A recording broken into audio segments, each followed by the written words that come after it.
მოგესალმებით, ეთერშია გადაცემა პირისპირ 2015 წელს, ეს არის პირველი გადაცემა და ჩვენ მთელი წლის განმავლობაში აქტიურად გავაგრძელებთ ყოველ პარასკევს კვლავ 20 საათსა და 30 წუთზე თქვენს ტელეკომპანია გურჯაანის ეთერში იქნება ყოველთვის გადაცემა პირისპირ, ასე რომ დარჩით ჩვენთან. თქვენ შეგიძლიათ დარეკოთ ტრადიციულად გადაცემის მეორე ნაწილში ნომრებზე 0353 22 33 30 და მობილური ნომერზე 551 70 33 30. ასე რომ გადაცემის მეორე ნაწილში ველით თქვენ ზარებს. ჩვენი წინა გადაცემები დატვირთული იყო აქტიურად პოლიტიკური პროცესების განხილვით, მომავალშიც წინ გველის ეს პროცესი, იგივე სოციალური პრობლემები, თუმცა დღეს ჩვენ 2015 წელს ვიწყებთ ცოტა განსხვავებული შინაარსით, რაც ვფიქრობ და რა ნაკლებ მნიშვნელოვანია და შეიძლება ითქვას უპირველესი მნიშვნელობაც აქვს ჩვენი მაყურებლისთვის. დღეს ჩვენ ვისაუბრებთ საზოგადოების დამოკიდებულებაზე თავად მიმდინარე პოლიტიკური პროცესების მიმართ, როგორ აფასებს საზოგადოება ამ პროცესებს, რა დამოკიდებულებები აქვს, მას მიმართ რა სტერეოტიპები არსებობს თუნდაც პოლიტიკურ ურთიერთობაში ხალხს, საზოგადოებასა და ხელისუფლებას შორის და რა არის ის მთავარი ღონისძიებები, ისი გამოსწორებაც ერთის მხრივ ხელისუფლებას და მეორეს მხრივ საზოგადოებას მართებს და საბოლოო ჯამში რომ შევაჯამო ეს მცირე მონოლოგი მაინც როგორია მწერლის ერთი რიგითი მოქალაქის, აქტიური მოქალაქის თვალით დანახული საზოგადოება და მათი დამოკიდებულება ხელისუფლების მიმართ, ასე რომ წარმოგიდგენთ ჩვენ სტუმარს დღეს ჩვენ პირისპირ არის მწერალი გურამ მეგრელიშვილი. მოგესალმებით ბატონო გურამ. მადლობა სტუმრობისთვის ჩვენს ეთერში და მოქალაქეებს შევახსენებთ თქვენ ტრადიციულად გადაცემის მეორე ნაწილში შეგიძლიათ დარეკოთ და ამ საკითხზე გამოხატოთ საკუთარი პოზიცია ან დაგვისვათ შეკითხვები. მოდით ჩვენ ხშირად ვაშუქებთ კონკრეტულ თემებს, თქვენს მიყავთ გადაცემა და ჩვენი ეთერითაც გადის და მაყურებელი ასე თუ ისე გიცნობთ თქვენ. ჩვენ ხშირად ვაშუქებთ კონკრეტულ თემებს, კონკრეტულ პოლიტიკურ პროცესს, კონკრეტულ რაღაც სოციალურ აქტივობას და ასე შემდეგ.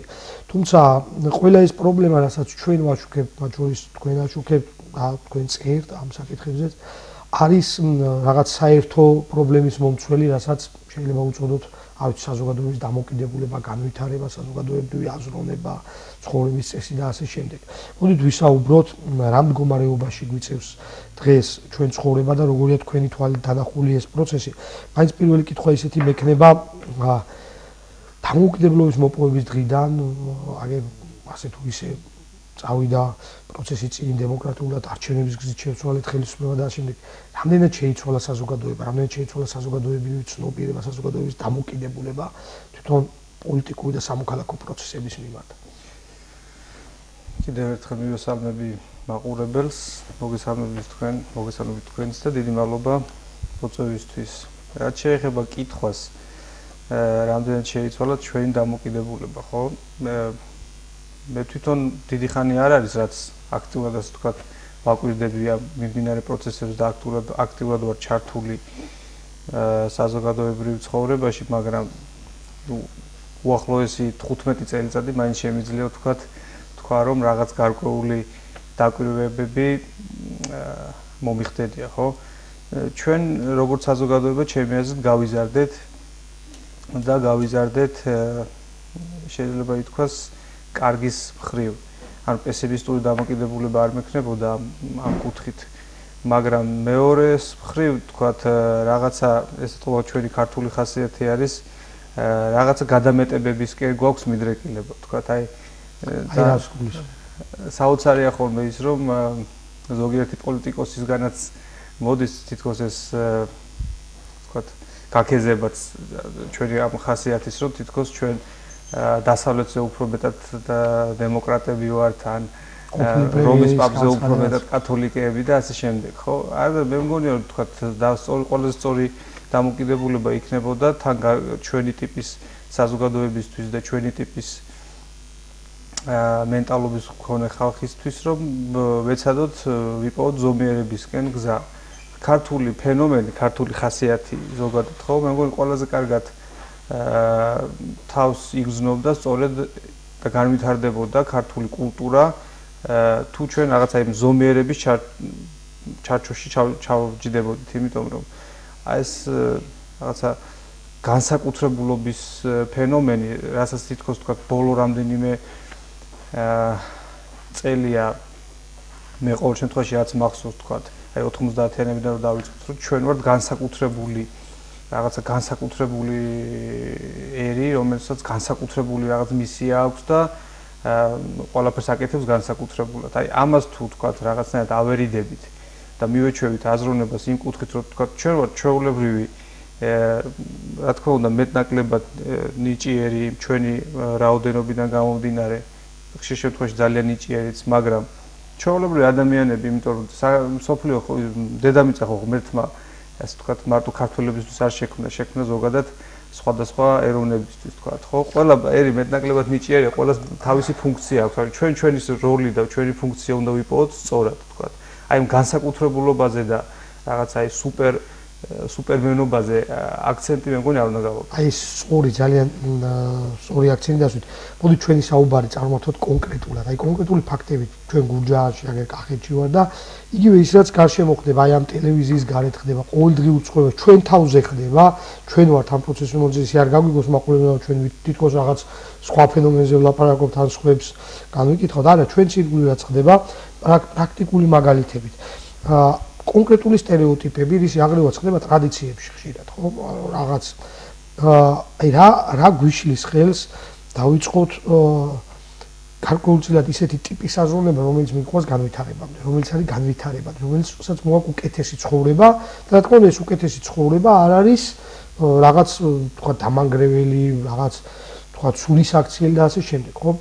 ერთი რაც მე მახსენდება, ყველაზე მთავარი არის აი რა თქვენ ახსენეთ რადიკალური დამოკიდებულება, ანუ რაღაცა მაქსიმალურად მოგწონს, კარგია, თუნდაც ხელისუფლება არჩევნების წინ აი ეს გადაგვარჩენს, გვიშველის მოვა ეხლა მხსნელი და всё გადაგვარჩენს, იგივე დამოკიდებულება იყო ზვიადის მიმართ თავის დროზე, იგივე იყო შევარდნაძის მიმართ, თუმცა თქვა ხრის ნაწილმა და უჩუქა და შევარდნაძე მოვიდა და გვიშველის დამოკიდებულება იყო სააკაშვილის მიმართ, როდესაც მოდიოდა ის ხელისუფლებაში.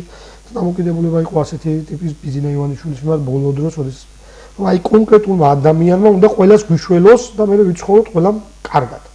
და შემდეგ მე ყველა ერთნაირად, ასე ვთქვათ, უხეშად ვთქვათ, ანძღავთ, რაღაც ვაგინებთ, ან ვაგდებთ კონკრეტულ ადამიანს, ხო? ასე იყო მოხდა ზვიადის დროს, გარკვეულწილად შევარდნაძის დროს, სააკაშვილის. რატომ გვემართება ესეთი რამე რაღაცა ყოველდღიურ ცხოვრებაშიც ვიღაცა მაქსიმალურად მოგწონს და კარგია, ანუ ორფერში რატომ ხედავთ, კარგი და ცუდი.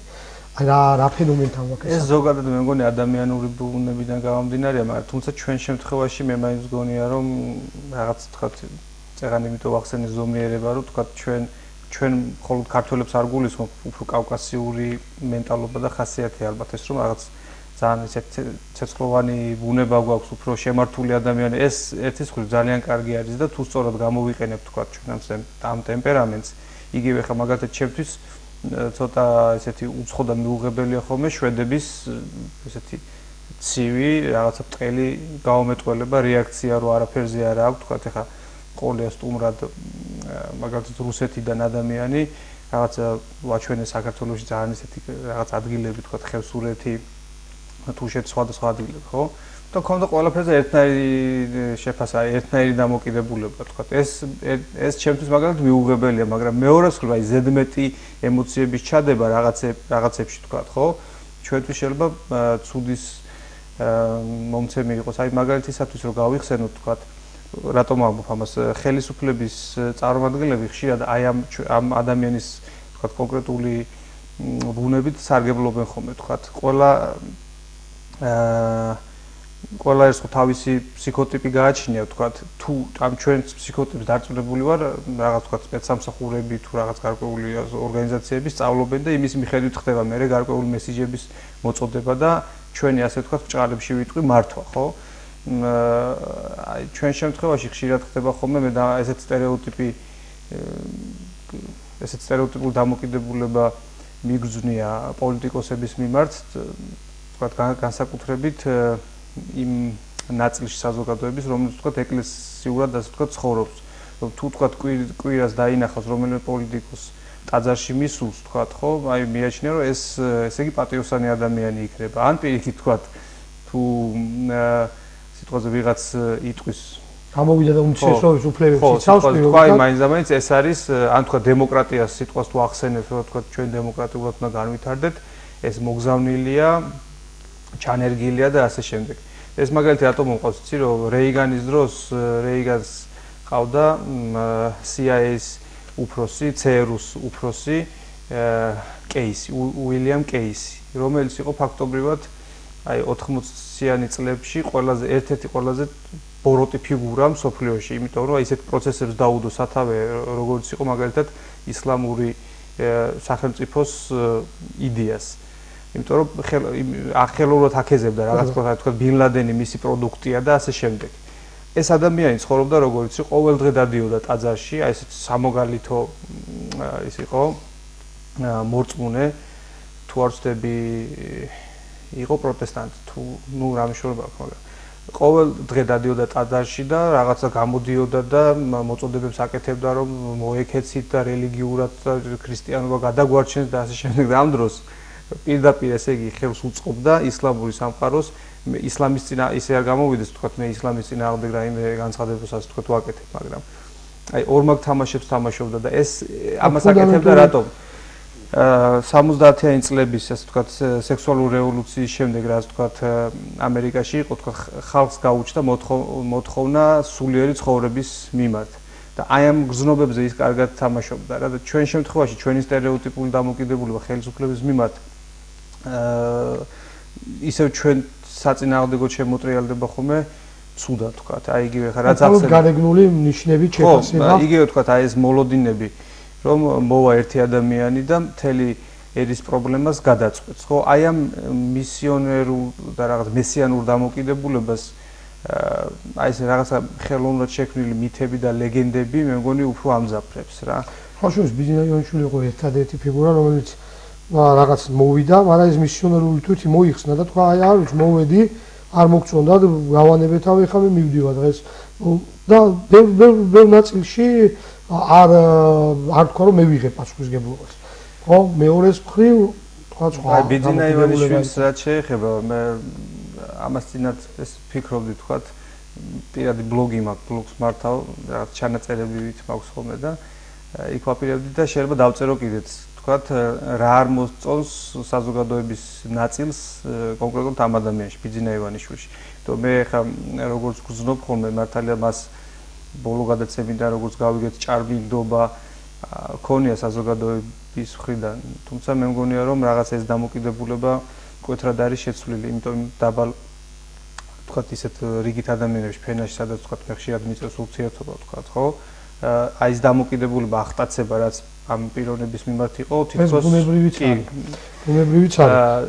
ხო და რას ვამბობ? მე მგონია რომ თქვათ ამის მიზეზი, ერთ-ერთი მიზეზი შეიძლება იყოს ის, რომ აი ეს იმ სტერეოტიპულ დამოკიდებულებაში ასე თქვათ ერთპიროვნული ლიდერის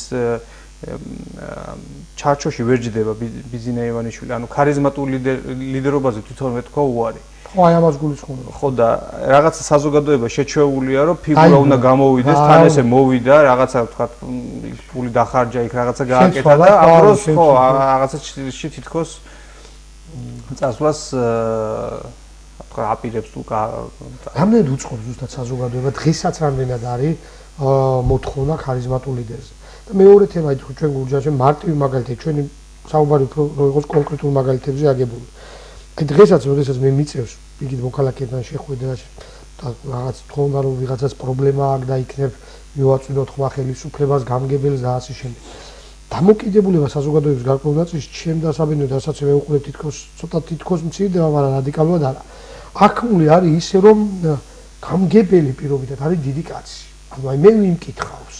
აი იქ ზიან, აი ქალაქის საბჭოში, რაღაც გამგეობაში დიდი ხალხი, ასე ვთქვათ. და აი მათ უნდა გადაწყვიტონ რა, მან უნდა მომიგვაროს ყველა ტიპის პრობლემა. იმის აღქმა რომ ეს უბრალოდ დიდი და რაღაც ისეთი ადამიანი კი არა, ჩვეულებრივი ადამიანია, რომელიც გამგებლად კი არ დაიბადა, მუშაობს გამგებლად. ან საკრებულოს თავმჯდომარე დღეს მუშაობს და თქვენ თითოეული აი გურჯაანელი ან ყვარლელი ამ მნიშვნელობა მას ჩვენი გადასახადებიდან უხდით ხელფას. ანუ ჩვენ მას ვქირავთ იმისთვის, რომ ჩვენი პრობლემები, კონკრეტული პრობლემები მოაგვაროს. შესაბამისად, ტონალობაც, როგორც დამქირავებელსა და დაქირავებულ შორის უნდა იყოს არა ქვემოთ და ზემოთ და შენი ჭირი მე ვont მიწყალობე და გადმოხდე, არამედ მოთხოვნით. ვალდებული ხარ და მოაგვარე. ან ამიხსენი რატო ვერ აგვარე. რამდენად არის ეს დამოკიდებულება, ან რა პროცესებს უნდა დავუძოთ სათავე საზოგადოებას გქონდეს ეს დამოკიდებულება, თუნდაც გამგებლის, თვითმმართველობის, მინისტრის, პარლამენტის ხელისუფლების წარმომადგენლის მიმართ. მოთხოვნითი დამოკიდებულება და არა თხოვნითი დამოკიდებულება, თუნდაც არგუმენტირებული.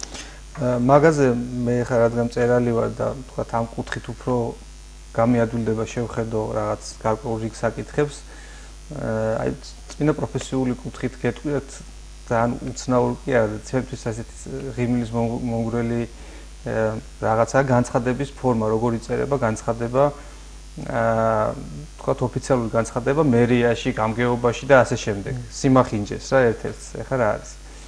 მოქალაქე ვიღაც თქვა ეს და ეს მიმართავს გამგებელს ან მერიის რიგით მუშაკს ვიღაცას და უწერს ესე მოგახსენებთ რომ აი აქ ჩანს უკვე დამოკიდებულება რიგითი ადამიანის ის არის ქოშეილო ხო მოგახსენებთ რომ რას ნიშნავს მოგახსენებთ რომ ანუ ვინ ხარ შე რომ მე მოგახსენებ რაღაცას ხო ანუ მარტო ხო ერთი სიტყვა თითქოს არაფერი გაცნობებთ რომ მოგმართავთ და როგორც იყო ხო მოგმართავთ ან რაღაც თქვათ აი ამ ფორმიდან უკვე ამ მარტივი დამოკიდებულებიდან თითქოს ერთი სიტყვა ხო თითქოს ახლა რა მნიშვნელობა აქვს მოგახსენებს დაწერ თუ გაცნობებ თუ ასე შემდეგ თქვათ მაგრამ უკვე იწყება ჩვენი დამოკიდებულება თვითონ იმ ადამიანს ანუ აი რა მინდა იცი თქვა ლევან მეც თქვათ სწორ დამნიშნეს გამგებელად ხო საზოგადოების დამოკიდებულება ჩემთან როგორიც იქნება ისეთივე ხდები მე იმიტომ ადამიანი მაინც ჩვენ ყველანი ვართ სუსტები ხა არ თქვას ვინმე ის გამგებელი თქვათ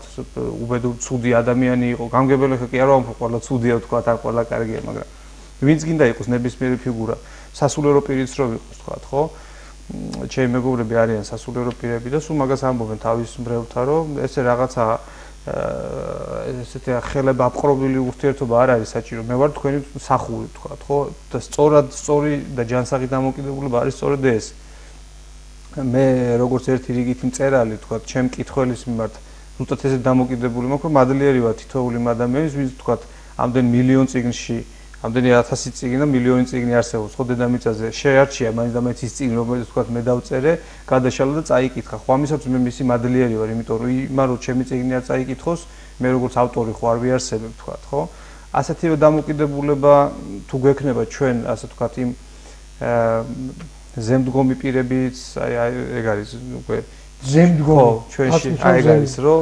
სამეთყოლო ენაში დამკვიდრებულია ზემდგომი პირი და რაღაცა ისეთი თქვა. აი ამის ჩანასახი ხო არ აი საზოგადოებას ვინმე მისცა ზუსტი თებია ამის დისკუსია ამაზე გაიხსნა. ეს არის პრობლემა მედიაში სხვათა შორის აი ამ თემაზე ხა დღეს ჩვენ ასე ვსაუბრობთ. დაკავებული ვართ ლოკალური პრობლემების განხილვით და მთავარი გვაუწყდება. მთავარი პრობლემის ანალიზი. აი მე საერთოდ როდესაც რატო იყო საბჭოთა კავშირი იმპერია, რატო აღიარა მსოფლიო ეს იყო იმპერია. და იმპერიის ბუნება რა არის ხო რომის იმპერია საბჭოთა კავშირის იმპერია. იმპერიის ბუნება როდესაც ვიწრო წვე ახდენს მონოპოლიზებას ძალაუფლების და ის ხდება საზოგადოების ბატონი. ხო, ყმა და ბატონი და არა პატრონკმობა ლიტერატურულად თუ შეგვიძლია. ის არის საზოგადოების ბატონი. შესაბამისად, თუ არის საზოგადოების ბატონი და მას არ ირჩევს ადამიანი, ხო? შესაბამისად, არის ვერტიკალი. დიახ, ამ ყმა უნდა მოახსენოს ბატონს. და ის ბატონმა უნდა გადაწყვეტოს. ეს იყო იმპერიის დამახასიათებელი ბუნება. რამდენად გამოვედით ჩვენ ამ ბუნებიდან? რამდენად გამოვიდა აი ზუსტად ეს მოგახსენეთ, რომ აღარ არის ასე რომ ეს რაღაც ძალაუფლება ჩაიგდო, ჩვენ ვირჩევთ პარლამენტს დღეს უკვე გამგებლებს წინაარჩევნების დროს.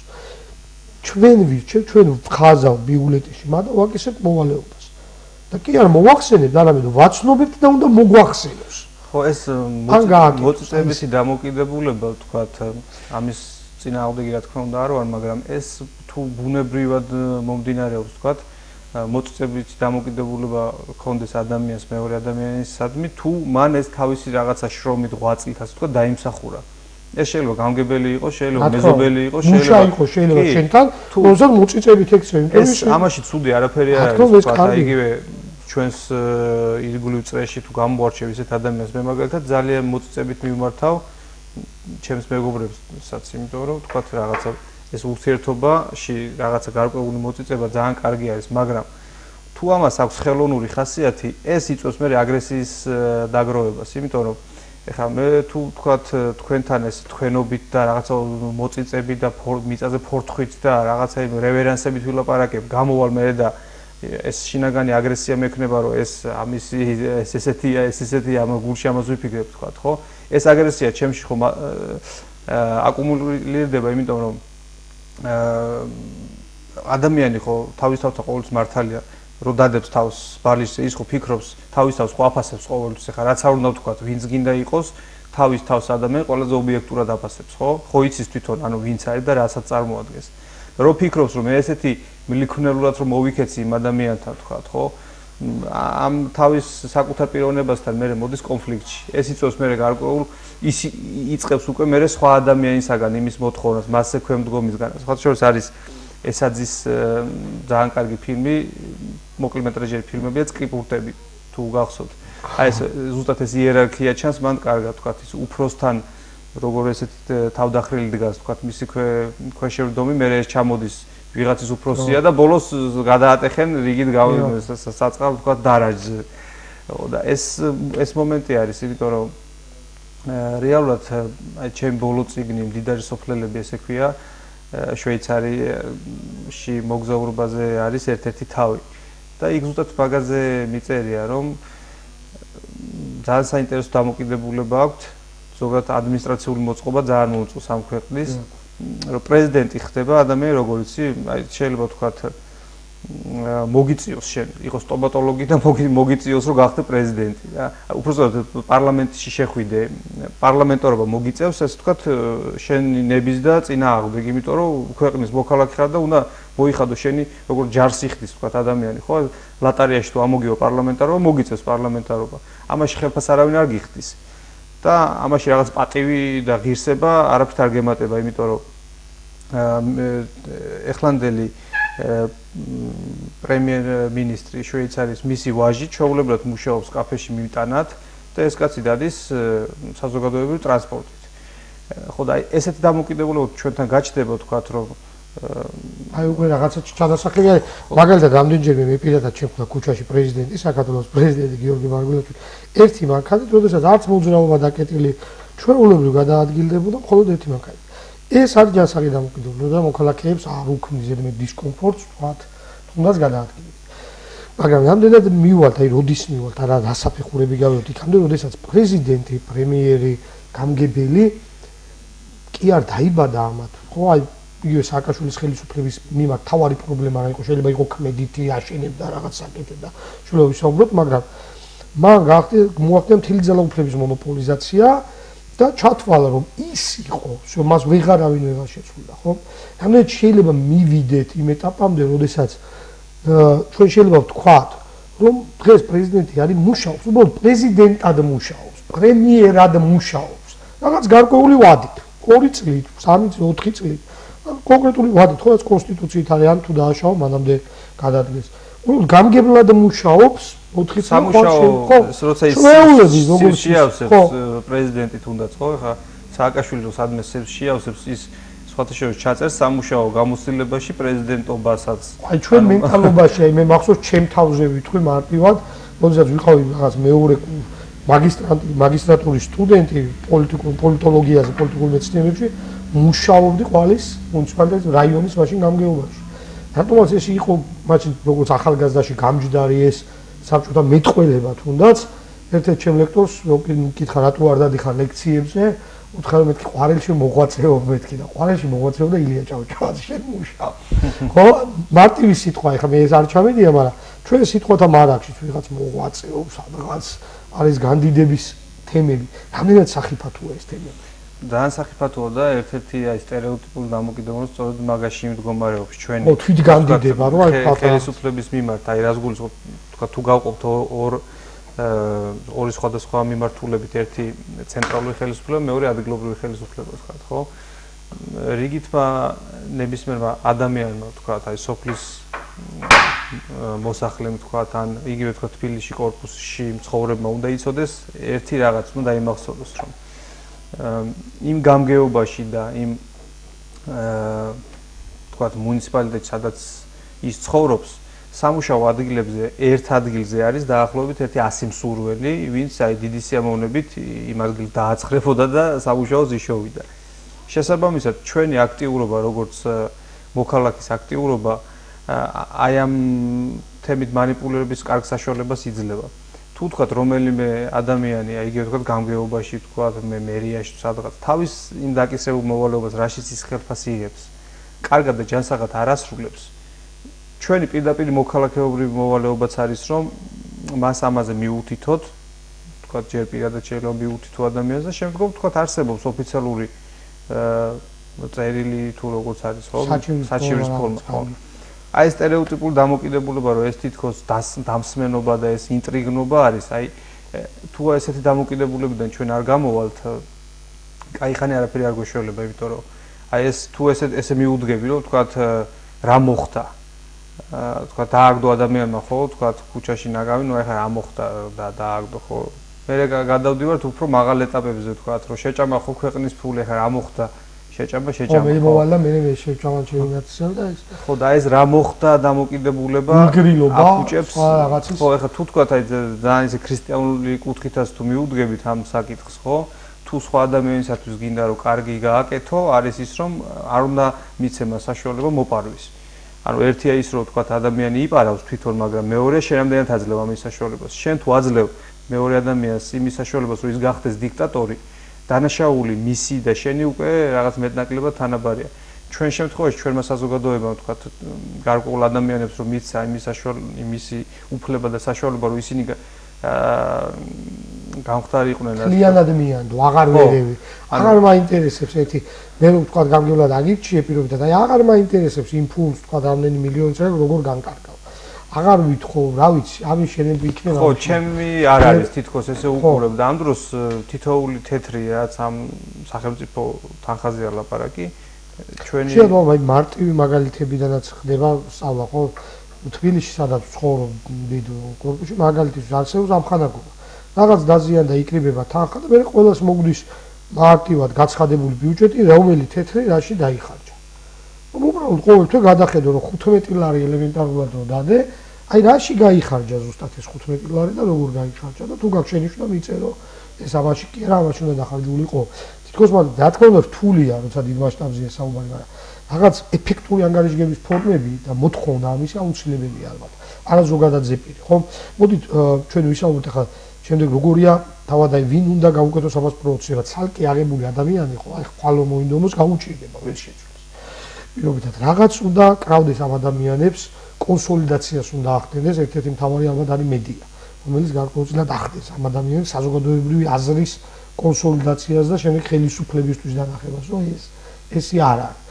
მოდით ამაზეც ვისაუბროთ, როგორი მედია გვაქვს დღეს, ვიდრე ამ თემაზე გადავალთ, მაყურებელს შევახსენებთ, თქვენ უკვე შეგიძლიათ დარეკოთ გადაცემაში პირდაპირ სატელეფონო ჩართვების საშუალებით ნომრებზე 0353 22 33 30 და მობილურის ნომერზე 551 70 33 30.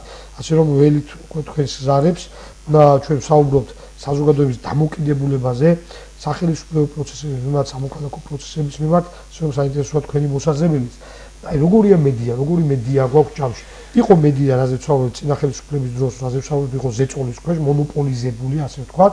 დღეს მე მახსოვს პრემიერ-მინისტრის ბოლო პრესკონფერენცია, სადაც თქვა, რომ დღეს პირიქით ხელისუფლებას არ გააჩნია არც ერთი სატელევიზიო არხი და სულ ვართ დატყმდა ოპოზიციას გააჩნია ზუსტად მიუთითებდა და ვართ დატყმის ქვეშ, ანუ პირიქით ვითარებაში ვართ. საბოლოო ჯამში რა ტიპის მედია ვართ? ის რომ რაღაც ზეწოლები მოიხსნა მედიაზე, ამან ახადა მედია რაღაც ერთპიროვნად საზოგადოებრივი, ჯანსაღი საზოგადოებრივი აზრის შემქმნელი. მედიას მაკრიტიკებელი ჩემს გარდაც ბევრი ყავს და ეყოლება კიდე დარწმუნებული ვარ, მაგრამ მაინც რო არ თქვა, ჩემი მხრიდან ალბათ არასწორი იქნება ის, რომ დღევანდელ მედიას ფაქტობრივად აქვს იგივე პრობლემები, რაც დანარჩენ საზოგადოებას. აი რას გულისხმობ? თქვათ აი ლიტერატურული კუთხით რომ ავიღოთ, ხო?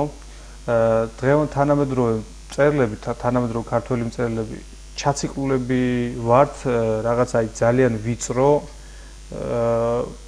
აი ძალიან პატარა ამბებზე, ისეთ ამბებზე, რომელიც არათუ ფართო მასშტაბებზე, არამედ გაუგებარი არის ხშირად თქვათ გვერდითა უბანში მცხოვრები მკითხველისათვისაც, იმიტომ რაღაცა ის ძალიან ვიწრო თემებით სპეკულირება, ვიწრო თემების წინ წამოწევა, გაუგებარ ამბებზე აქცენტების გაკეთება. იგივე პრობლემა თქვათ თუ გავშლით ეს მაგალითისთვის მოვიყვანე.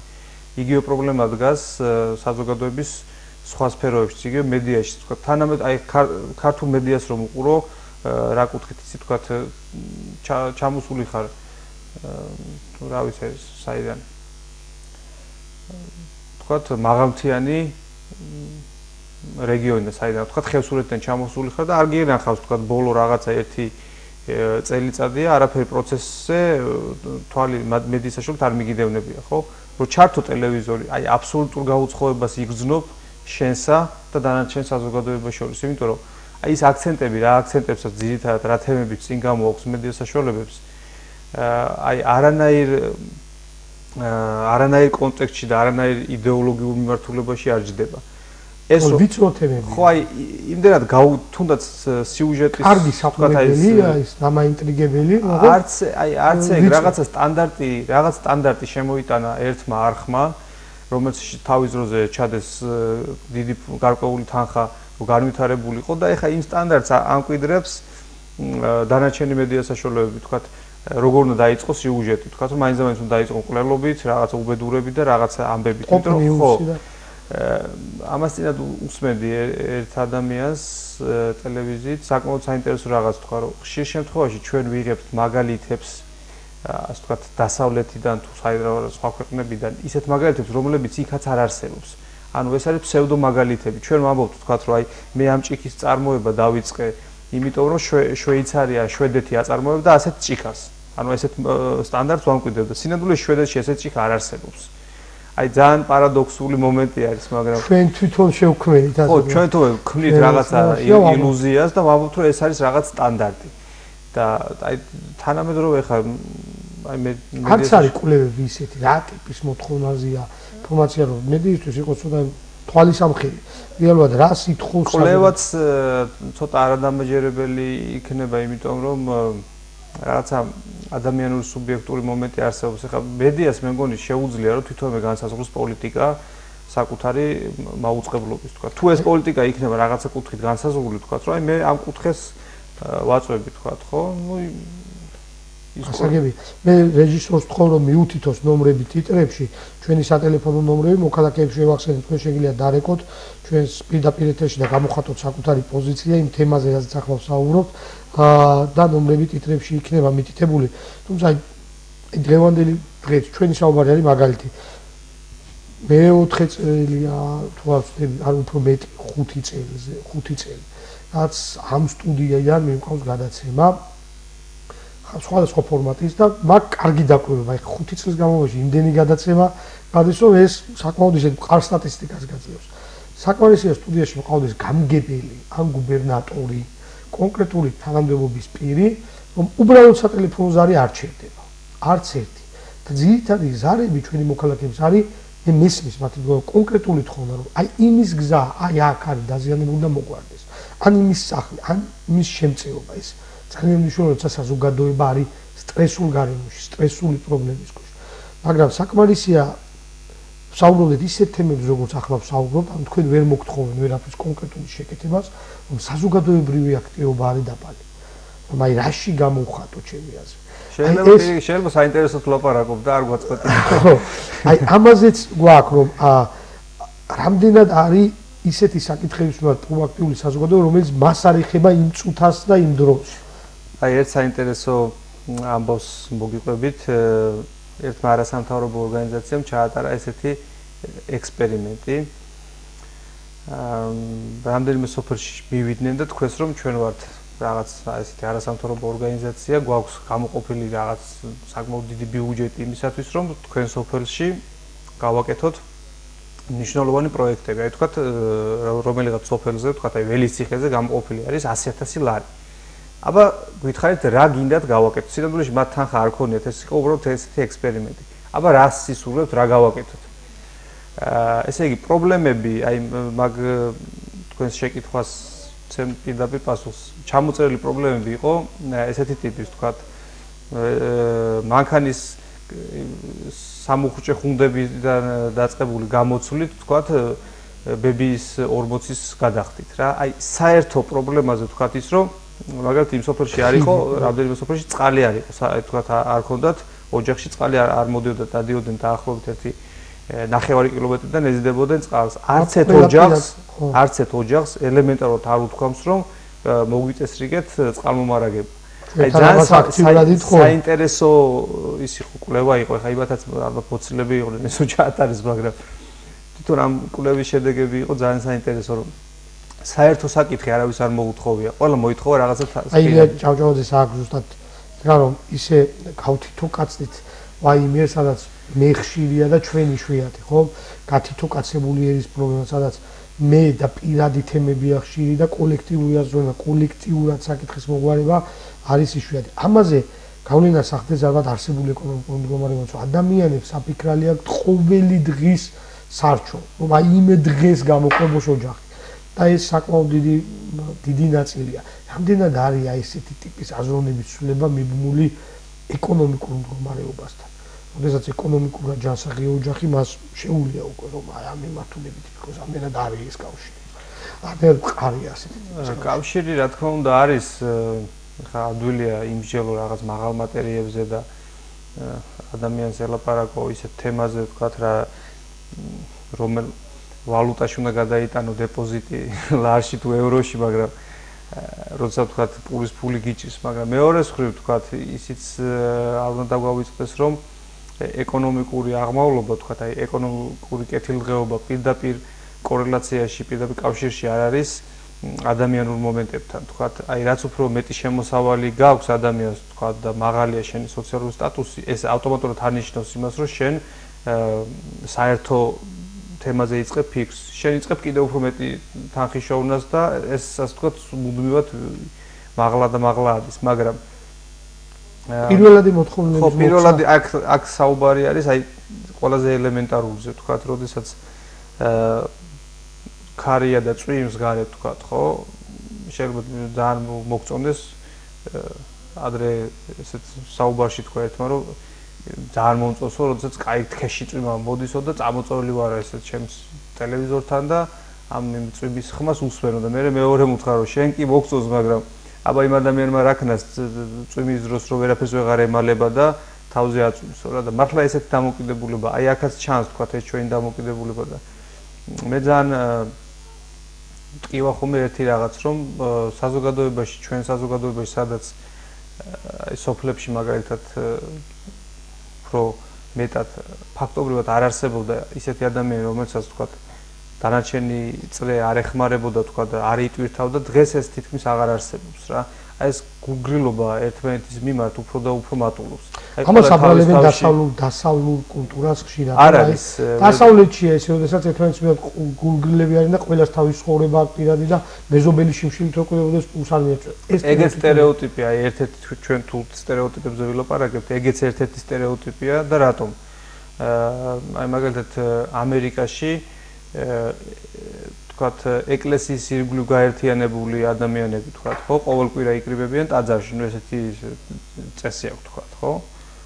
ჩვენგან განსხვავებით იქ კვირას წირვაზე არ მისვლას, ითვლება რაღაცა დაემართა იმ ადამიანს, ან რაღაც ჭირს. ყოველ კვირა ვისაც რა შეუძლია, ესე ჯერ გროვდება ინფორმაცია, თქვათ, ვინ არის ჩვენში, ვის რა პრობლემა აქვს, თქვათ, ვის რა გაჭირვება აქვს. ესეთი სია დგება, ეს მღვდელი თუ ვიღაცა ვინც აკეთებს, ხო? და მთელი ეს მრევლი ამას ამ ადამიანის მიმართ იჩენს საკმაოდ დიდ გულისხმიერებას, ვიღაც ფინანსურად ეხმარება, ვიღაცა სიტყვით ეხმარება, ვიღაცა ადვოკატია და თავის მომსახურებას უფასოდ სთავაზობს და ასე შემდეგ. ანუ ეს დამოკიდებულება ხო, რომ აი ჩვენთან არის მარტო გულისხმიერება. ანუ თვითონ ვიყავი მომცე, როდესაც ერთ-ერთ შეკრებაზე, მათ შორის პროტესტანტები იყვნენ და ტაძარში ჰქონდათ შეკრება. იმ შეკრების შემდეგ უკვე თქვათ შეკრებილი ქონდათ თანხა, საიდანაც ერთ-ერთ რესტორანში პატრონებს იმ უბნის ასე ვთქვათ უსახკაროებს და სოციალურად გაჭირვებებს გაუკეთეს იმ კვირას ერთი კარგი სადილი და მათ შორის მე მონაწილეობდი თეფშევის მიტანაში და ასე შემდეგ მათ მომსახურებაში. და ჩემი გაუცემა გამოიწვია ეს ვთქვათ უპოვრები ჩასხდნენ მანქანებში და წავიდნენ იქ უპოვრები მათი ახსნა იყო რომ მათ ყავთ მანქანა, ეს მათ უჭირთ და იმ დღეს დაზოგეს საჭმლის ფული და აი ჩვენ იმ დღეს მათ დაუზოგეთ საჭმლის ფული და მათ ჩვენზე მეტად უჭირთ. და ამიტომ არის აი სტერეოტიპული დამოკიდებულება. ერთ-ერთი სტერეოტიპული დამოკიდებულება ხშირად არის, რაც გქონდა რომ ამან რა უნდა მასწავლოს.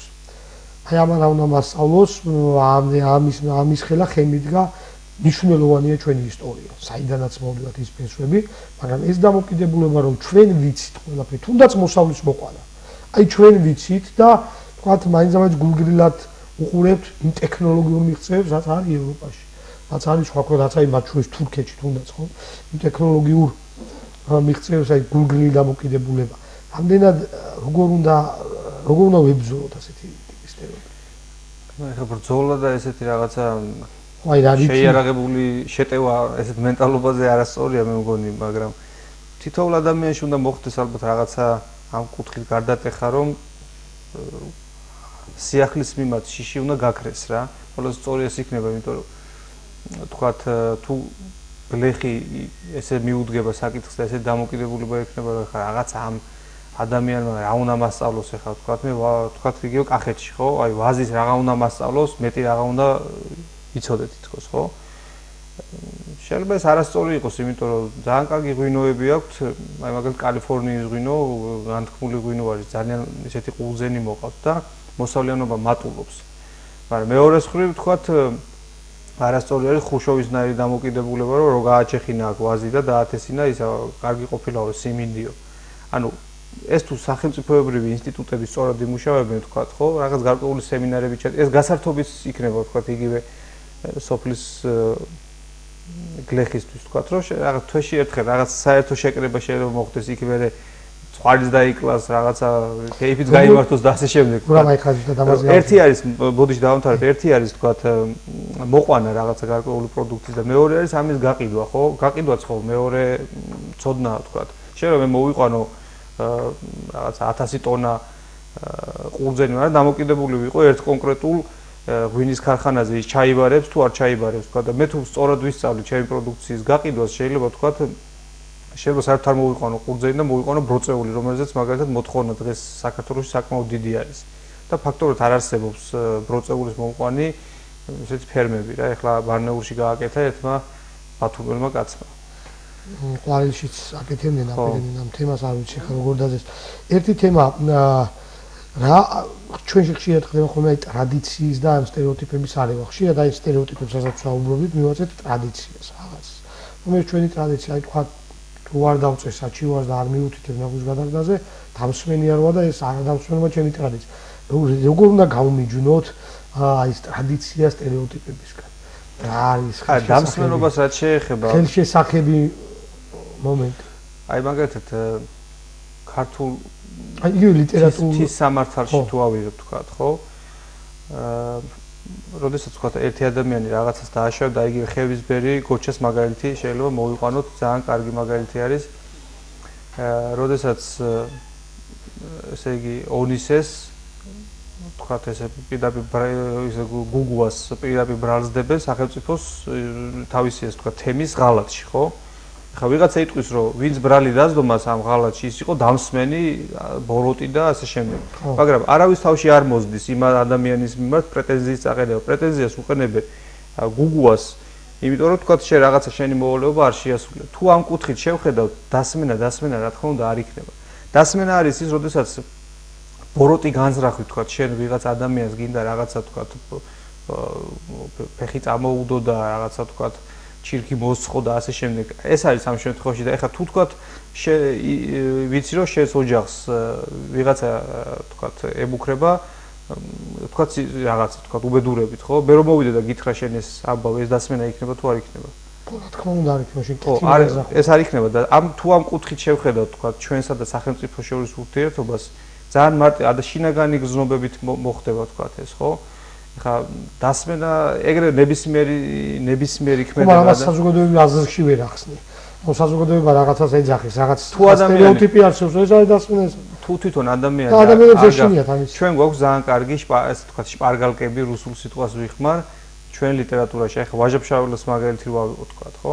მთელი ვაჟა-ფშაველას შემოქმედება დგას იმაზე, როგორ შეუძლია ერთ ადამიანს მთელი საზოგადოების შეცვლა, ხო? შეიძლება ის ადამიანი იმ კონკრეტულ სიტუაციაში წაგებული დარჩეს, განდევნონ კიდეც თქვა თავის საზოგადოებიდან, მაგრამ ის ადამიანი თავის თავთან ღმერთთან და მე დანარჩენ საზოგადოებასთანაც მართალი რჩება. ჩვენ შემთხვევაში ახლა მინდიას თემა რომ სხვა ბევრი თემა კარგი ვაჟკაცი ყოფილა, ანუ მათაც იმიტომ ვეფხებ გვებზვა თავის მიწანწყალს იცავდა, ხო მათაც ეხსნებათ, ანუ მის მტერსაც ეხსნება ფიქრი თუ რატომ ხდება ეს ყველაფერი. იწყება აზროვნების ცვლილება. რამდენად გვაქვს ჩვენ ლიტერატურაში ხუხვად არის რაც ვაჟა მთლიანად მაგალითებია.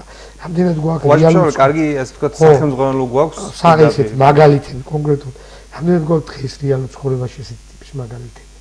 არამდენ შეგვიძლია რომ ეს მაგალითები თუ არსებობს წინ გამოვიტანოთ და ფართო საზოგადოებისთვის გავხადოთ ეს ცნობილი. აი ამ შემთხვევაში მასმედიამ უნდა იაქტიუროს, იმიტომ რომ უფრო ფართო საზოგადოებას მიაწოდოს რაღაც კონკრეტული მაგალითები ახლა მაგალითად ამასინათ გავრცელდა ესეთი ვიდეო რომ რაღაც დანაშაულს მიუთითა ადამიანმა პატრულში განაცხადა თუ რაღაც და მე მოყვა რეაქცია თვითონ პოლიციელების მხრიდან რაღაც თქვა თხოვდნენ რომ რატო უჩივლე. მე მქონდა კიდე პირადად ესეთი შემთხვევა, მუშაობდი წიგნის მაღაზიაში, მმართველად ამ წიგნის მაღაზიის და მოხდა გაძარცვეს რა მოკლედ ეს მაღაზია რაღაც მცირედი თანხა წაიღეს, მაგრამ დაფუძნებელმა დამერეკა და მითხრა რომ პოლიციაში შევიტანოთ განცხადება, იმიტომ რომ მეორედ აღარ მოხდეს იქნებ ან მეთვალყურეობის ქვეშ აიყვანონ ან რაღაც. და როდესაც მივედი და ვიკითხე ხა არ ვიცი ეს ფორმა როგორ ხდება თქვა ეს განცხადების დაწერა. ფორმა მომეცით მეთქი რომ ჩემი მაღაზიის დაფუძნებელი მოაწერს ხელს და შემოვიტან განცხადებას. თვითონ პოლიციის მხრიდან იყო ძალიან უარყოფითი დამოკიდებულება რომ განცხადება რატო შემოგაქ რაღაცა რა იცი იქნებ ვიღაცა მიეჯახა კარებს და იმაში ანგრია უცნაური დამოკიდებულება იყო ხდები ანუ მათი მხრიდან ასე თვითონ განცხადებას წერ ესე იგი რაღაცა შენ ცუდი ადამიანი ხარ და აი ესეთ დამოკიდებულება სანამ იარსებებს თვითონ წარმოიდგინე სამართალდამცავებში იყო თვითონ ესეთ შეიძლება მეორე მხრიდან შევხედოთ რომ მას არ უნდა ზედმეტი საქმე და ან არ ჩათულა ზედმეტ გამოუძიებელ ეგეც პრობლემაა სხვათა შორის ზედმეტ გამოუძიებელ საქმეში ჩამეთვალე ეგეც პრობლემაა იმიტომ რომ ჩვენ მოვალეობებს ძალიან უღიმღამოთ და იმითი ზლაზვნით ვასრულებთ ხოლმე თქვა აი ამასაც დავინახე პატრულის ორი თანამშრომელი რაღაც ცირე ინციდენტი მოხდა ქუჩაში და აი როგორ დამოკიდებულებით ზომავდნენ იცი იმას რომ აი ეს მცირე საგზაო შემთხვევის გამო როგორ მოასწინეს ორი დიდი ბუმბერაზე გამომძიებელი შემამაწყობლებული რაც გევალება საგზაო შემთხვევა იქნება ის უნდა გამოიძიო და ესეთი მნიშვნელოვანი საქმე იქნება ის უნდა გამოიძიო თუმცა ამ საქმეს ვერ იძიებენ ჩვენ ხედავთ რა ჩვენ ერთი ვთქვით რომ აი საზოგადოება როგორ ყოფს მეორეა თვითონ ხელისუფლება გასაგებია თუ არ მოსთხოვე რაღაცეთ საუბრობთ ხელისუფლება იქნება უფრო ნაკლებანგარიშვალდებული თვითონ ხელისუფლებაში რა პროცესები მიდის აი შენ დაგვიყვება როგორია ხელისუფლების დამკვირვებლება რამდენად აქ ხელისუფლებასაც სტერეოტიპები ხშირად ადამიანები მემჩება პირადად ისეთი განცდა რომ თუნდაც მათ შორის ხელისუფლების წარმომადგენლები პირად საუბარში არიან ბევრად გახსნები ბევრად თვითკრიტიკულები ბევრი რაღაც არ მოსწონთ ამას ეხა როგორ ვიტყვი ანუ რაღაც ჩარჩოები აქვთ გასაგებია ყველა ხელისუფლებას არ თავის ჩარჩო და რაღაცას იტყვი საჯაროდ რაღაცას არ იტყვის ყველა ქვეყანაში ნორმალური ფაქტია მაგრამ ჩარჩოები აქვთ იმით რომ ამას მოსახლეობა ვერ გამიგებს ეს წამგებიანი იქნება თქვა ჩემი საარჩევნო კამპანიისთვის და ამ შემთხვევაში უწევთ გვიწევთ ამ შემთხვევაში უხარ ხელისუფლებაში თამაში ხომ არ ხარ გულწრფელი სტერეოტიპები ზოგადად ხელისუფლების ერთ-ერთი ყველაზე დიდი სენი არის და ხელისუფლების დამთავრებას ასე ვთქვათ ერთ-ერთი პირველი ნაბიჯი სწორედ ამ სტერეოტიპებისადმი მორჩილებიდან იწყება. აი კაი მაგალითი არის კენედის შემთხვევა, როდესაც აი ამ სტერეოტიპულ დამოკიდებულებას იმ პერიოდში, როცა ამერიკას რაცა ცივი ომის მდგომარეობაში იყო, თქვათ, რუსეთთან, ხო? არაპოპულარული თემა იყო, თქვათ, რუსეთთან გარკვეულ კომპრომისზე წასვლა. და იმ პერიოდში, თქვათ, ეს ატომური ბომბი შეიქმნა, რაღაც ძალიან ისეთი დაძაბული ურთიერთობა იყო და კუბაში, როდესაც ხდებოდა რაღაცა მოვლენები, თქვათ, ხო, რუსებმა ჯარი შეიყვანეს, ამერიკისთვის ეს რაღაც ამერიკის თავმოყარეობაზე დარტყმა იყო და კენედის უკიჟინებდნენ, რომ აი გამოაცხადეს საბრძოლო მდგომარეობა და თქვათ, რუსეთს ძალიან მკაცრად დაელაპარაკა. და კენედი მიიღო საწინააღმდეგო გადაწყვეტილება და თქვა რომ თქვათ ეხლა მე ჩემი რაღაც რაციონალური დამოკიდებულება მაქვს თქვა ეხლა დაიწყო რუსეთთან ომი ეს ნიშნავს მესამე მსოფლიო ომის დაწყებას და გარკვეულად უკან დაიხია და ამას მოყვა მე შეუქცევადი პროცესები მის წინააღმდეგ ვთქვათ მე მოკლეს კიდეც და ასე შემდეგ. ანუ მან პიროვნულად შეიძლება ვთქვათ და თავის კარიერულად წააგო, მაგრამ მე როდესაც გამოჩნდა ხო, მოიგო საზოგადოებამ და მოიგო რაც თავარია მთელმა მსოფლიომ, იმიტომ რომ მესამე ომი რო დაწყებული იყო ხა თან ამ ცხელ გულზე რა მოხდებოდა კაცმა არის. ჩვენ შემთხვევაშიც ხა წინა ხელისუფლების შემთხვევაში ხო ძალიან არა პოპულარული თემა არის ომის თემაზე, ომის თემის წამოწევა, იმიტომ აქ სტერეოტიპები და რაღაც ტაბუები ადევს, მაგრამ აი ეს ცხელ გულზე რაღაცა ბაქი-ბუქი და რაღაცა ვთქვათ ესეთ დამოკიდებულება აზიანებს საზოგადოებას ვთქვათ, ხო? თუ ჩვენი ხელისუფლება არ ისწავლის, თუნდაც აი ძალიან მე მაგალითად სიამოვნებს ხოლმე თუ რომელიმე ადამიანი ხელისუფლების წარმომადგენელი საჯაროდ აღიარებს შეცდომას. ვთქვათ, ამბობს, რომ ეს შემეშალა რა, ეხა ადამიანი ვარ, ის ხო არა რაღაცა ციდან გადმოგდებული. თუ შეგეშალა, ნიშნავს, რომ ყოველთვის გეშალა, ან თუ შეიძლება ვთქვათ, შემეშალოს, ეხა ადამიანები ვართ ყველანი და შეიძლება ეხა ჩვენ სულთერ შეიძლება დღეს რაღაცას ვლაპარაკობთ და შემეშალოს რაღაცა ვთქვათ, ხო? ხო შეიძლება ვთქვა, რომ ბოდიში შემეშალა. მაგრამ ეხა თუ ამ ბოდიში შემეშალას ექნება რაღაცა პერმანენტული ხასიათი და თვეში ორჯერ შემეშლება, მე დიდი ბოდიში და უნდა წავიდე ვთქვათ თანამდებობიდან, მაგრამ იმის გამო რომ ვთქვათ, აი ეს შეცდომები არ აღიარონ, ამ სტერეოტიპებს ემორჩილებიან და ჯიუტად რაღაცა ვთქვათ, აი ესე მიყვებიან და მე მორევში ჩაეფლობიან და არა, ისე კი არა, ისე და ისე. აი ეგ არის დამოკიდებულება, ნახეთ, კარგი მაგალითი ხო ზუგდიდის გამგებლიც რაც გავცელდა, ხო ვიდეოზე, როდესაც საზოგადოებას უხსნიდა, რომ მან გამოიყვანა ახალი Toyota Prado ხალხის ფულით, ასე ვთქვათ, ბიუჯეტის ფული და გამოიყვანა ახალი Toyota Prado საწარმოდან და ამას უხსნიდა საზოგადოებას. ის კი არ თქვა ბოდიშით ახალი მოსული ვიყავი, ძვირიანი მანქანებით შეიძლება არ უნდა მეყიდა, მოდით რაღაც, არა. როცა ამას მოყვა პროტესტი, ხო შეიძლება გაუცნობიერებლად ახალი მოსული იყიდა და მოყვა პროტესტი, საზოგადოების პროტესტი ზუგდიდში, ხო?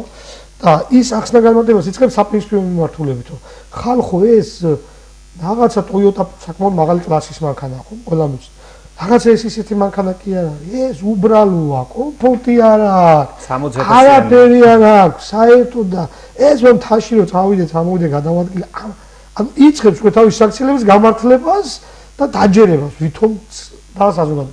აი რამდენად სახიფათო ასეთი მიდგომა, რამდენად ხშირად აგვაქვს ხოლმე, ხშირად ვამბობ ამას და რა დამოკიდებულება აქვს საზოგადოებას, პროტესტის გზნობა, ხო? ამასთან რამდენად ერთიანია საზოგადოებაც, რომ კარგი იმ შეშლაზე უფრო, იმ ყიდვაზე უფრო ხომ მძიმე ეს არის, როდესაც ამის გამართლებას იწყებ და მოთხოვებას, ანუ იმაზე მძიმე ხო უფრო ეს არის.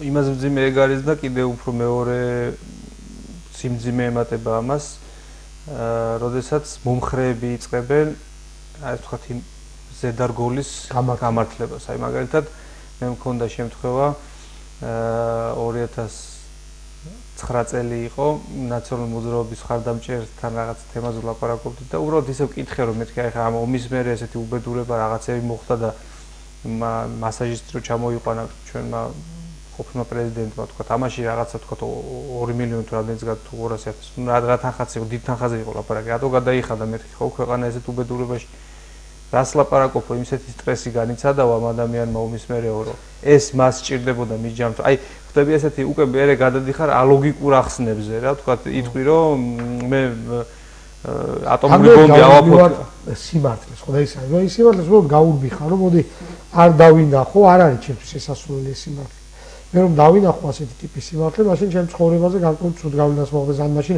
ამის ხარდაჭერი არ დავუჩებით ეხლა ხო მე გავიქცევი ამ სიმართლეს რაღაცებით გავამართლებ ამ ყველაფერს და ვიცხოვრებ ასე და მე ეს თქვი ხო გროვდება რა საბოლოო ჯამში ერთ ადგილას ერთნაირად იჩეს თავს მე გვიბრუნდება ბუმერანგივით უკან ოღონდ უფრო დიდი სიმძლავრით და ვამბობ რა მოგვივიდა და კიდევ ერთი დამოკიდებულება რაცაც ვაკვირდებოდით ხო აი სტერეოტიპებზე საუბრობდით ხშირად გავიგებთ ალბათ რომ ადამიანს შეეკითხები როგორ ახარ შვილი როგორ არის ძალი როგორ არის და უფ კარგად დასაქმებულია აი ეს დამოკიდებულება ну лазе რაღაც პედაგოგია ხელოვნებს დასაქმებულია თადღაც აჯობს თვითონ ეს დასაქმებულია თითქოს აი თვითონ ადამიანი დაუსაქმებია მე დასაქმდა და მორჩა ის 300 ლარით დამთავრდა მის ცხოვრება მუდმივად ექნება 300 ლარი და ბედნიერებაა ეს ხო ანუ რამდენად მივისწრაფით წინ წარმატებისგან საკუთარ თავზე რამდენად გვინდა მუშაობა რამდენად გვინდა ახალსაფეხურებზე დამსახურებულად გადასვლა და თუ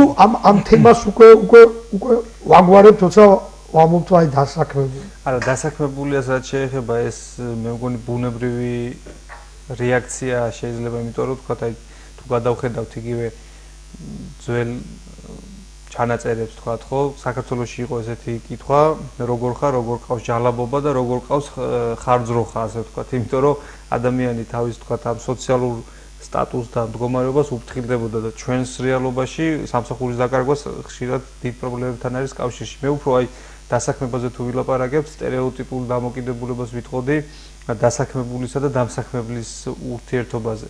აი ხშირ შემთხვევაში ხდება ისე, რომ დამსაქმებელი თქვა რაღაცა ავტომატურად იჭერს ზემდგომი რაღაცა მონათფლობლის პოზიციას, აი თქვა თუ ვიღაც არის გასამართის სადგურის მეპატრონე და მეორე ადამიანი არის ამ გასამართ სადგურში გაზის ჩამსხმელი თქვა, ხო, ეს მეპატრონე ავტომატურად ცდილობს დაიჭიროს რაღაცა ისეთი ზემდგომი და შესაბამისად მეტი რაღაცა დიდი უფლებების მქონე პირის პოზიცია. ეს თავისთავად აი ჩვენნაირი ქვეყნებისთვის განსაკუთრებით არის საშინელი მდგომარეობა, იმიტომ რომ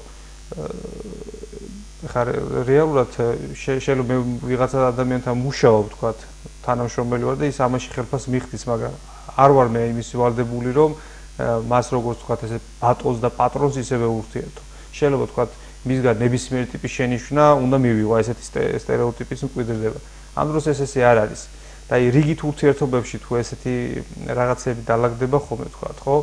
თავიდან რა თქმა უნდა გაჭირდება, მაგრამ ჩვენი საერთოდ ფაქტურად ამოიწურა ძალიან ისე საფად გაიარა დრომ ამ დიალოგში და რამდენიმე მაგალითად რაზეც ვისაუბრეთ ახლა რა სტერეოტიპებზეც ვისაუბრეთ, ხო, მაქსიმალისტობა ან მოგწონს ან არ მოგწონს.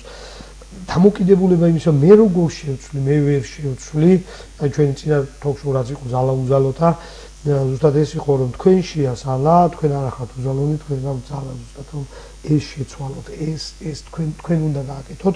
ანუ დამოკიდებულება იმისა, რომ მე ვერ შევცვლი და კიდევ რაზეც ახლა საუბრობთ, ხო, დამსაქმებელსა და დასაქმებულ შორის დამოკიდებულება. აი ეს სტერეოტიპები რა საიდან უნდა დაიწყონ ადამიანებმა ეტაპობრივად ამების გადალახვა. თუნდაც მითითებაზე ვსაუბრობთ, ხო? საიდან უნდა დაიწყონ რომ რა პირდაპირ კავშირია მათი მდგომარეობის გაუმჯობესება შორის. ხშირად ადამიანები პირდაპირ კავშირს ვერ ახედავენ. მე თუ ნაგავს არ გადავაგდებ, ხან ჩემი მდგომარეობა როგორ გაუმჯობესდება ვერ ხედავს. ხშირად პირდაპირ კავშირს. ქვეცნობიერ დონეზე, ხო? აი მე თუ თქვა საჩივარს არ დავწერ გამგეობაში, ვიღაცა ცუდად იქცევა მოხელე. ხვალ ჩემი მდგომარეობა ამით რო დავწერ როგორ გაუმჯობესდება ვერ ხედავ. პირდაპირ კავშირს. რა პირდაპირ ხიდები შეიძლება ვეძებოთ იმისთვის ადამიანებმა რომ ჩვენ დავინახოთ რომ ეს ჩვენზე ახდენს რეალურად გავლენას. არა, საჩივრის ჩვენს ყოფიერებაზე, აი ისე არ გამოგვივიდეს ახლა ჩვენ რომ რაღაცა ეს მეორე სცენია კიდევ ადამიანები რომ ოღონდ აწერინე და რაღაც საჩივარი და რაღაც ესეთი ჩვენ არ ვამბობთ იმას რომ ეს ყველგან ესია, ესეა, უბრალოდ ჩვენ ვსაუბრობთ ის რაც პრობლემა აქ საჩივარზეც არის ლაპარაკი, უბრალოდ მითითებაზე, კეთილგანზრახვაზე, ხო?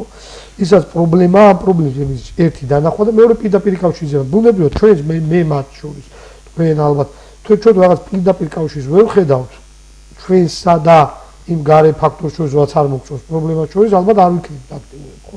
რაღაცა კავშირს უნდა ვხედავდეთ ამაში.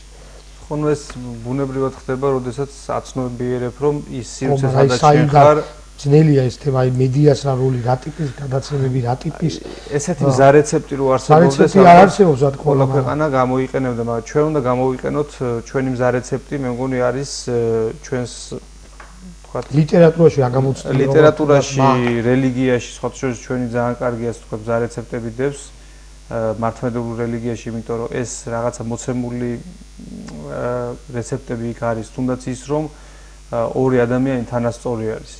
აი ეს პრინციპი და ეს იდეა, მოდის ეს არის ქრისტიანული იდეა, ეს არ არის რაღაცა გენდერული რაღაც. ეს არის პირდაპირ აღებული ქრისტიანული იდეა, იმიტომ რომ ქრისტიანობა ამას ამბობს, რომ ჩვენ მიუხედავთ იმისა, ვიღაცა ბატონია, ვიღაცა ყმა არის, ვიღაცა მეფეა და ვიღაცა ვთქვათ მეფის ფარეში ვთქვათ, ხო? ეს ყველა ადამიანები მაინც ღმერთის წინაშე არიან პიროვნებები. ჩვენ თუ ამ პიროვნულ ურთიერთობებზე დავიწყებთ, ვთქვათ, გადასვლას და პიროვნულ ურთიერთობები გვექნება ერთმანეთთან, უფრო გაცილებით გაადვილდება. მე მაგალითად ძალიან მომწონს ხოლმე ადამიანები, რომლებიც აი თავისუფლად ახერხებენ ურთიერთობას, თუმცა არ უნდა გადაიზარდოს ეს უზრდელობაში და რაღაცა ესეთი უყადრის აქციელებში, მაგრამ თავისუფლად უნდა ურთიერთო ეხლა პრემიერ-მინისტრი ჩვეულებრივი აქაური წარმომავლობის ადამიანია თქვა, ხო, ეხლა გახდა პრემიერ-მინისტრი, თორემ მანამდე იყო ჩვეულებრივი ირაკლი თქვა, ხო, ეხლა განსაკუთრებული რაღაც მეფური ახტაცები თუ შეხედავ, ის მართლა გახდება ესეთი. რა თქმა უნდა, გარკვეული მოწიწება, პატივისცემა უნდა გაგაჩნდეს ამად, იმიტომ რომ შენი ხელისუფლებაა და შენთვის ზრუნავს და შენ ქვეყანას ემსახურება, მაგრამ აი ზედმეტი რაღაც თქვა დატვირთვას როგორც კი მისცემ, ის ყველა ადამიანი ჩვენ ვართ, მაინც ყველანი ვართ სუსტები. აი კერპი შეამოვნებს. როგორც კი გახდი მაამებლობას, გახდი კერპს ადამიანს თქვა, ხო?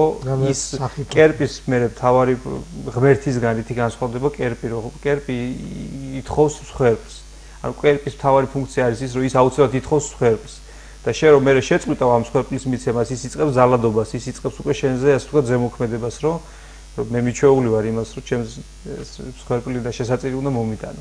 აი ზუსტად თქვენ რელიგია ახსენ, რელიგია, ლიტერატურა რამდენად გვაქვს ხმა და გააზრებული ჩვენ. აი მე ჩემ ბავშვობაში მახსოვს, რომ ხშირად ხდებოდა ლიტერატურის დაზეპირება, რაღაც საზეპიროები.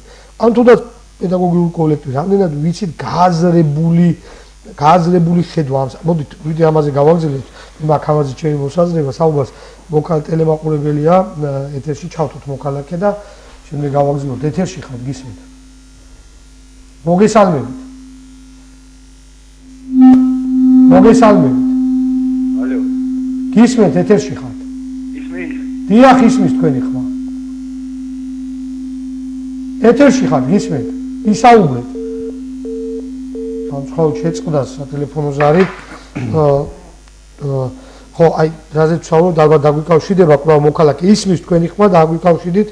რაზეც ვსაუბრობთ, იქ არის ერთ-ერთი თავი თუნდაც ბიბლიაში მცირესაზე და მოწმუნე მრავალსაზე და დაგამკვიდრო. აი ხშირად ჩვენ დაგამკვიდრო შენ როცა უფალი ეუნება, მაცხოვარი ეუნება. ანუ ხშირად ადამიანებს აქვს განცდა რომ ჩვენ მათ შორის რომ მე უფრო დიდ რაღაცას უნდა ვაკეთებდი. აი ამისთვის ხო არ ვარ დაბადებული ამის საკეთებლად და მოდი ვიფიქრებ ახლა დიდზე და ნუ ამას მუდმივად მოვექცე. ამეთ ხშირია ესეთი დამოკიდებულება. ხო, ნუ ეგ სტანდარტულად არსებობს ესეთ დამოკიდებულება. არა მარტო ჩვენთან ახლა ჩვენ სოფლიოში ჩვენ არის, თუმცა აი და როგორი ტიპის საზოგადოებებშია ესეთი დამოკიდებულება, რაც გააქვს ადამიანს იმის მიმართ, იმის შენარჩუნება ძალიან მნიშვნელოვანია. ახლა ჩვენ შემთხვევაში ჩვენ ქვეყანა ძალიან ბევრი პრობლემა აქვს, მაგრამ მე როდესაც მახსენდება ვთქვათ 90-იან წლებში პურის რიგში სკოლის მოსწავლე რო ვიდექი და აქ მეწერა ვთქვათ 612 და ეს ვცდილობდი რომ არ წამშლოდა ეს 612, იმიტომ რომ მე იქ პურის ასაღებად აღარ შევიშვებდნენ. იმასთან შედარებით, რა თქმა უნდა, თავს უფრო მადლიერად და კმაყოფილად ვგზნობ, მაგრამ ბუნებრივია რომ უფრო მეტის მოთხოვნილებაც მაქვს, იმიტომ რომ იმ რეალობიდან გამომდინარე, ხა 21 საუკუნეა და რაღაცა განვითარდა ვთქვათ, ხო? მეტის მოთხოვნა და მეტი მინდა ჩემი ქვეყნისთვის ვთქვათ, მეც გავაკეთო, ჩემი საკუთარი რესურსია ვთქვათ, მოვახმარო ამ ქვეყანას, იმიტომ რომ ჩვენ არისტოტელეს აქვს ძალიან კაი გამონათქვამი, რომ ადამიანი პოლიტიკური ცხოველია. ეს ბევრს ესმის ისე, რომ თითქოს ადამიანი მაინც პოლიტიკოსი უნდა გახდეს ან პოლიტიკურად მოაზროვნე. ეს თავისთავში გულისხმობს იმას, რომ თუ თქვათ შენ პოლიტიკა არ გაინტერესებს, რა თქვათ, პოლიტიკაში გულისხმობა აქტიური ცხოვრება, სამოქალაქო ცხოვრება. შენ თუ აქტიური სამოქალაქო ცხოვრებაში მონაწილეობას არ იღებ, ან ხარ ცხოველი, ან ხარ ღმერთი. იმიტომ რომ ღმერთს ეს არ აინტერესებს, თქვათ ეს შენი თქვათ რაღაცა ყოველდღიურობა და რეალობა და ცხოველისთვისაც ეს უინტერესებს. ის ცხოვრობს ფიქრობს მარტო იმაზე, რომ როდის შეჭამს, როდის თქვათ ბუნაკს მოიმზადებს, სხვა ცხოველს როდის დაჩაგრავს და ასე შემდეგ. და ჩვენ იმით განსხვავდებით თქვათ, რომ ერთმა დააჭკვიანმა კაცმა თქვათ, ჩემი მასწავლებელი იყო ის, რომ აი ადამიანის განსაზღვრებას თქვათ, ვცდილობთ განგვესაზღვრა ჩვენი სიტყვებით, ვინ არის ადამიანი. და ადამიანი არის ის, ვისაც გააჩნია სინდისის გრძნობაო და ძალიან დამამახსოვრდა ეს განსაზღვრება, რომ თუ თქვათ ჩვენ აი ამ რაღაცა თქვათ ჩვენ თავში მოვსპობთ და ეს სტერეოტიპები ზუსტად ამას უწყობს ხელს, რომ სტერეოტიპული აზროვნება იწყებს აი ამ სინდისის ხმის ჩახშობას. თუმცა სინდისის ხმის ჩახშობა შედეგს ვერ გვაძლევს. უარის შედეგს აბრუნებს და აი ერთ-ერთი მთავარი თემა, რაზეც ვსაუბრობ, პატრიოტიზმის გასაზრდას. ხშირად აი როდესაც ვსაუბრობ პატრიოტიზმზე, პირველი აჩნდება, რომ იარაღი უნდა ავიღოთ და დავიცვათ ქვეყანა. პატრიოტი ვარ, პატრიოტიზმი ეს განსაკუთრებით იმ პერიოდიდან მოყოლებული, როდესაც საქართველოს ძალიან უჭირდა, ხო, ამ მიმართულებით თუნდაც პოლო-აფხაზეთის ომი და ეს ამდროს რეზო თაბუგაშვილის თემა პატრიოტიზმი უფრო სხვისა პროფესიონალიზმი. არა. თუ აგერ გამგეობაში სპეციალისტად მუშაობ ან სხვაგან და საწარმოში და ჩემს საქმეს კარგად ვასრულებ, მაშინ ვარ პატრიოტი, ხო? თუ არა პროფესიონალი, პატრიოტი ქვეყნის საქმეს ვაკეთებ. აი ის დაბალ დონეზე კარგად რო გვიქუჩას ქვეყნის საქმეს ვაკეთებ და პატრიოტი ვარ, ხო? რამდენად აი ამაზეც საუბრობთ. რამდენად სწორად გვესმის ხოლმე აი ესეთი საფრთხილო დეფინიციები, რაზეც ჩვენზე ზემოქმედებენ შემდეგ, ხო? აი პატრიოტებო გამოდით, პატრიოტებო ისკენ. მე თავს მოხვევა ცხლება ხო? ეს სტერეოტიპული დამოკიდებულება ამ ბოლო დროს ძალიან ცოტა მაშინებს ექსკლუზიური პატრიოტობა დამკვიდრდა ჩვენთან რაღაც ესეთი ცნება. თუ დააკვირდებით ხოლმე ტელეშოუებში ორი მხარე ხო თქვა ძის და რაღაც თემაზე საუბრობს, ხო? ორივე მხარე იჩემებს პატრიოტობას და ორივე თავისუფლებას აძლევს, რომ მეორე მხარე დაადანაშაულოს ქვეყნის ღალატში, ორგულობაში, აგენტობაში და ასე შემდეგ. აი ეს ექსკლუზიური პატრიოტობა მე მგონი მოდის სწორედ იმ სტერეოტიპული დამოკიდებულებისგან. აი მაგალითად ეხლა დღესდღეობით საქართველოში ტაბუ ადევს აი იგივე რუსეთთან ურთიერთობას. აი თქვა რუსეთთან ხო. აი თქვა თუ სიტყვაზე თუ თქვა ჩემი წიგნი ის არ რუსულად და გამოიცა რუსეთში თქვა ხო მე ვარ ავტომატურად მტერი და რაღაცა ძალიან ცუდი ის ან მეორეს მხრივ თქვა მარტო რუსეთთან არა მეორეს მხრივ არიან ჯგუფები რომლებიც იგივეს ამბობენ თქვა დასავლეთთან დამოკიდებულებაში რომ მასონები რაღაც აგენტები მოგზავნილები და ასე შემდეგ.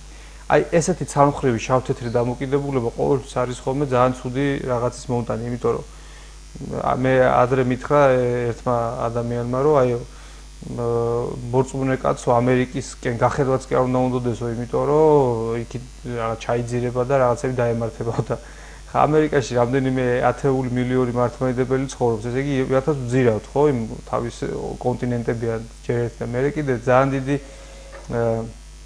წმინდანები ყავდათ ამერიკელებს და იქიდან ასე ვთქვათ, აი ესეთი დამოკიდებულება ცალმხრივი რომ აი რუსეთი მტერია ის მოყარია გეოგრაფიული ადამიანები ცხოვრობენ. ძალიან მაყურებელს ურჩევდი უყუროს. შეიძლება პუტინზე ვთქვა რომ მივაჩინო მტერია, მაგრამ ზოგადად პიროვნებებია. მოდით ჩავთოთ მოქალაქე, ეთერში ხარ, გისმენთ. მოგესალმებით. ისაუბრეთ, ეთერში ხარ. ანუ პატრიოტიზმზე იყო ისმის შემიხმა? დიახ, ისმის, ბრძანეთ, ისაუბრეთ. ანუ პატრიოტიზმზე იყო ლაპარაკი რა და დღეს რაც მინდა გამოვთქვა ჩემი გული წუხილი ის არის რომ პატარა ბიჭებს ანუ 20-21 წლის ბიჭებს საქართველოს პატრიოტიზმი აღარ გააჩნიათ რა. ანუ წევით რას ვამბობ, ყველა იწევს საქართველოს ცხოვრება აღარავის აღარ უნდა ჯერ ერთი ეს, მეორე ის რომ ყველა გაქცევა უნდა საქართველოსა რა, ზოგი ევროპას იძახის, ზოგი ამერიკას იძახის. ანუ ახალგაზრდა ბიჭებს არ გააჩნიათ ეს პატრიოტიზმი, ის ქართველობა რაც არის რა. პატრიოტიზმი აღარ არის ეს საქართველოში, აი გააქვს 20% საუბარი.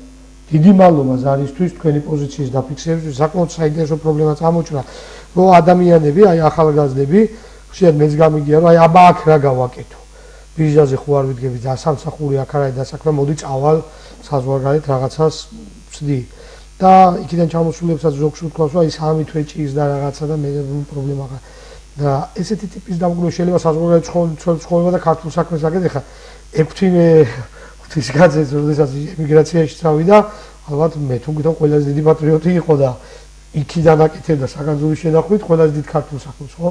მაგრამ ეს თვითონ ეს დამოკიდებულება რომ ქვეყნიდან თქვა მაღალია მიგრაცია და ეს პირდაპირ კავშირშია პატრიოტიზმთან, აი როგორ მე მგონი პატრიოტიზმთან კავშირში პირდაპირ კავშირში ესე ვერ ვიტყვი ცოტა მძაფრი გამო. აი რაც მაყურებელმა თქვა რომ ისო პირდაპირ. უბრალოდ იცი რა მგონია, იმ ადამიანებისაც შეუულებრივად მესმის, იმიტომ რომ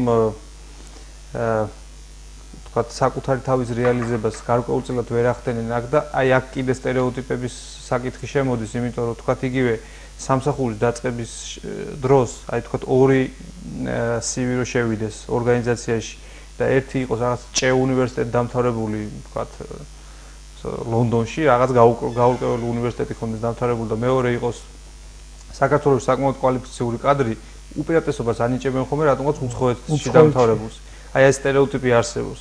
და ასეთ შემთხვევაში ხშირად ძალიან კარგი კადრები რჩებიან ესე ჰაერში. და იგივე წასულ ადამიანებზე ვიტყვი თქვათ რომ რა ვიცი ხა თქვენ ტელევიზიას უყურებენ თუ არა არ ვიცი ესეთი ადამიანები თუ გადის ხო მაგრამ გადის სამღერე მე მახსოვს რომ ამიგეს პრაღაში თქვათ მათ შორის მაგრამ მე რაც ჩემი დაკვირვებით ესეთი რაღაცა შემიძლია ვთქვა რომ უცხოეთში წასულ ქართველები ძალიან უყვართ საკუთარი ქვეყანა და ძალიან განიცდიან და ხშირ შემთხვევაში აი მეც მაგათად როდესაც გავფრინდები ხოლმე და რაღაცა მაქსიმუმ 10 დღე მიწევს ყოფნა რომ მოვფრინავ რაღაცა სხვანაირი განცდა მაქვს რა ეს სხვანაირი მიჯაჭულობა გვაქვს ჩვენი ქვეყნის მიმართ და ესეთი ადამიანები ვინც მიდიან ძალიან იტანჯებიან დარწმუნებული თქო მარტო წასვლა ეს ცხოვრება აიძულებს პატრიოტობა უფრო გულით შენი თუმცა საქმის კეთებას არის ალბათ შეიძლება იქაკე თუ აქ ჩამოხვიდე ბევრია ხო ჩამოდის და აქ რაღაც საქმეს იწყებს რაღაცა და სახელმწიფომაც უნდა მისცეს საშუალება მისცეს თუმცა ჩვენი მსმენელის გულის ტკივილი მესმის რაც იყო რომ თუ ყველა წავიდა ამ ქვეყნიდან ვიღა დარჩება მაშინ ვიღა გააკეთებს საქმეს ხო ეგეც არის რაღაცა უნდა ცოტა გავიჭიროთ და ცოტა რაღაცა საინტერესო საუბარი შედგა ჩვენი ალბათ ტელემაყურებელი შეაფასებს და ძალიან მნიშვნელოვანია რომ თითოეული ეს თემა შემდეგ არ დარჩეს მივიწყების მიღვა და აი ამ პოლიტიკურ რაღაც მოვლენით საკითხებს შორის ჩვენ აი ეს თემები დაუკავშიროთ თუ სად გვიჭირს იმიტომ ის არის შედეგი ის რაც პოლიტიკაში და ერთჯერადად ხდება არის ამ ყველაფრის შედეგი დღეს გაგოძლად ასეც ვისაუბრეთ ტელემაყურებელს შევახსენებ რომ თქვენ უყურებდით გადაცემას პირისპირ ჩვენს პირისპირ იყო საუბრობდით სტუდიაში ბატონი გურამ მეგრელიშვილი მწერალი და მე მადლობას გადავხდი სტუმრობისთვის და დაგემშვიდობებით მომავალ პარასკევამდე ჩვენ შევხვდებით კვლავ პარასკევს 20-სა და 30 წუთზე კვლავ გადაცემაში პირისპირ ასე რომ კარგად გრძანდებოდეთ